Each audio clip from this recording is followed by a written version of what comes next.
Yo creo que existe un pensamiento nacional y un pensamiento argentino.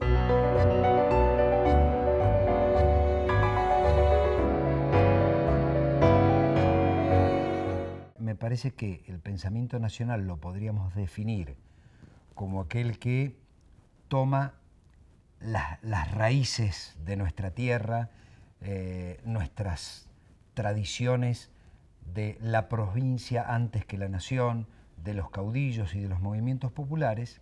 Y el pensamiento argentino me parece que es ese pensamiento nacional, pero también el pensamiento liberal o el pensamiento extranjerizante, pero visto desde nuestro punto de vista.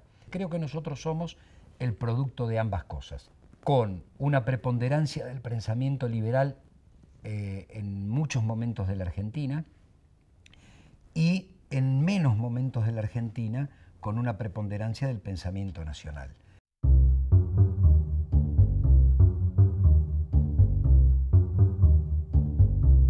Me parece que el peronismo está más ligado a ese pensamiento nacional, que el radicalismo es una mezcla de ese pensamiento argentino y del pensamiento nacional, porque la tradición irigoyenista es una tradición rosista y también hay una tradición liberal del siglo XX que se contrapone con ese pensamiento. Así que yo creo que sí, que coexisten los dos, el pensamiento argentino, pensado en algo mucho más amplio y mucho más contradictorio, y el pensamiento nacional que recoge esos valores.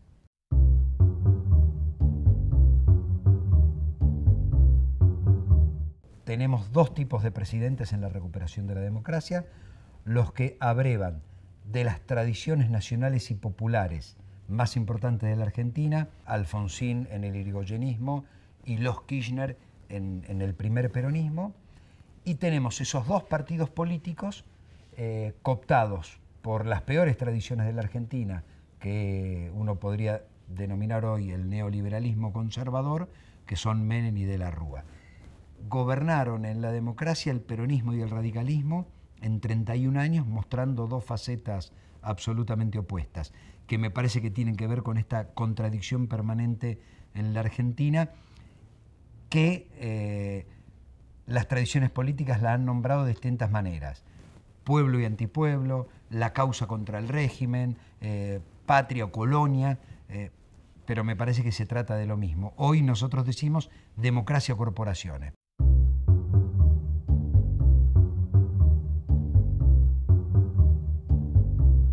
Una lucha infernal entre los grupos económicos y las corporaciones que quieren una democracia boba, vacía de contenido, manejada por las corporaciones, y los movimientos populares que queremos una democracia representativa y que represente los intereses del pueblo. Es decir, ¿quién gobierna? ¿La política o las corporaciones?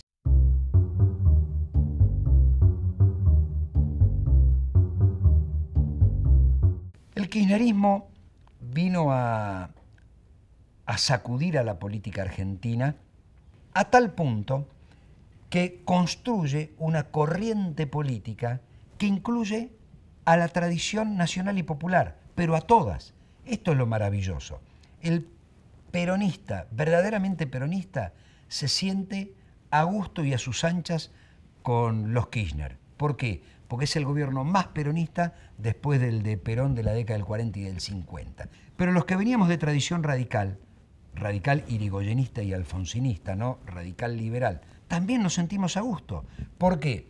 Porque la justicia social, la independencia económica, la soberanía política también ya son banderas nuestras. ¿Pero qué hace el kirchnerismo?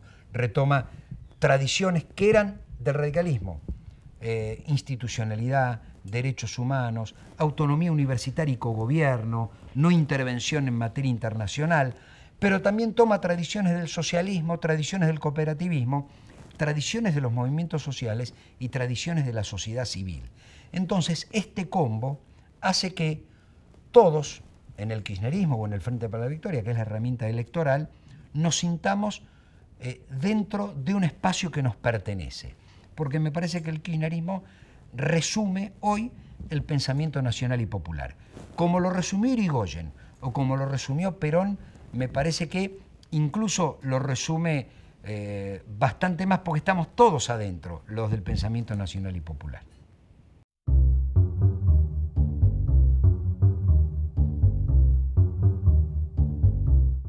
Chávez en el 99, Lula en el 2000, Kirchner en el 2003, van a significar estos tres presidentes un cambio histórico en América Latina y la posibilidad de empezar a transitar lo que creo que claramente es el proceso de la segunda independencia, que no está terminado, que lo estamos transitando y que yo no sé si tiene un punto de culminación, digo, si hay una independencia definitiva o es una pelea constante para conseguir mayores niveles de autonomía. Sin Chávez, sin Lula y sin Kirchner no hubiera existido un Evo Morales ganando en Bolivia, Rafael Correa ganando en Ecuador, mantenerse la revolución sandinista o el Frente Amplio en Uruguay o Bachelet. Todos son procesos diferentes, todos son procesos particulares, pero todos son procesos que tienen un punto en común. Terminar con el modelo neoliberal, pasar a un modelo de desarrollo con inclusión y además con una mirada latinoamericanista como no sucedía desde 1824 o 1826. Es importantísimo mantener estos procesos en América Latina porque si no sería imposible mantenerlos individualmente en cada uno de los países.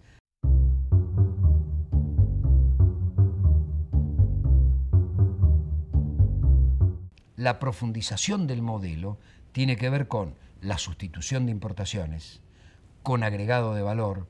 El agregado de valor tiene que ver con la ciencia y la tecnología. Hay que hacer una reforma profunda del sistema financiero y esto conlleva además una profunda reforma del sistema impositivo en la Argentina para hacerlo más equitativo aún. Hay que volver a hablar de la renta minera, que no se ha hablado, que paga poco. Entonces nosotros vamos por la soberanía energética, vamos por la soberanía alimentaria y me parece que hay que darle una vuelta de tuerca más a lo que tiene que ver con la agricultura familiar. El Estado, a través del gobierno, está poniendo mucha plata en la economía familiar y en la agricultura familiar. Nadie debería morirse de hambre en la Argentina porque los recursos están siendo destinados. Me parece que hay que revisar la eficiencia en la aplicación de esos recursos que tiene que ver con, bueno, si la gente está o no cultivando, cómo, de qué manera, porque no tiene que ver solo con la cadena de comercialización, sino que tiene que ver también con la cadena de producción para terminar de sacar a aquellos de la extrema pobreza.